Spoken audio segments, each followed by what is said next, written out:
Hello all, ఈరోజు recipe కంటే ముందు మీకు ఒక చిన్న అనౌన్స్మెంట్ అండి. అదేంటంటే నేను క్లౌడ్ కిచెన్ స్టార్ట్ చేద్దామని అనుకుంటున్నాను.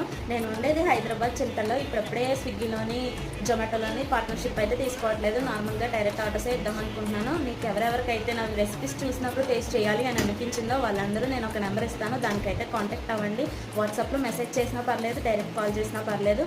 నేనైతే ఆర్డర్ తీసుకుని మీకైతే ర్యాపిడో ద్వారా పంపిస్తాను. సరౌండింగ్స్లో ఎవరన్నా సరే మన వీడియో చూసే వాళ్ళకి ఇంట్రెస్ట్ ఉంటే కంపల్సరీ ఆర్డర్ చేసుకోండి. ఇకపోతే ర్యాపిడో బిల్ మాత్రం మీరే పే చేసుకోవాలండి. ఇంత సడన్ గా ఇలాంటి ఐడియా ఎందుకు వచ్చిందక్క అని ఆలోచిస్తున్నారేమో. ఐడియా అని కాదు, నాకు కుకింగ్ అంటే ఎక్కువ ఇంట్రెస్ట్ అండి. అలాగే నేను వండింది ఎవరైనా ఇష్టంగా తింటే కూడా ఇష్టం అన్నమాట. వంటలకే పరిమితం చేయకుండా మీకు కూడా ఒకసారి టేస్ట్ చేపిద్దామని అయితే ఈ నిర్ణయం తీసుకున్నాను. కొత్తగా నేను ట్రై చేస్తున్నదే కాదండి, ఆల్మోస్ట్ ఇన్స్టాగ్రామ్ లో చాలా మంది ట్రై చేస్తున్నదే. వాళ్ళని చూసే నేను ఇన్స్పైర్ అయ్యాను. పోతే నా వీడియోస్ కి ఎలాగైతే సపోర్ట్ చేస్తున్నారో నేను చేసే బిజినెస్ లో కూడా మీ సపోర్ట్ అలాగే ఉండాలని మనస్ఫూర్తిగా కోరుకుంటున్నానండి. వీడియో నచ్చితే ఒక లైక్ కొట్టండి. ఉంటాను మరి.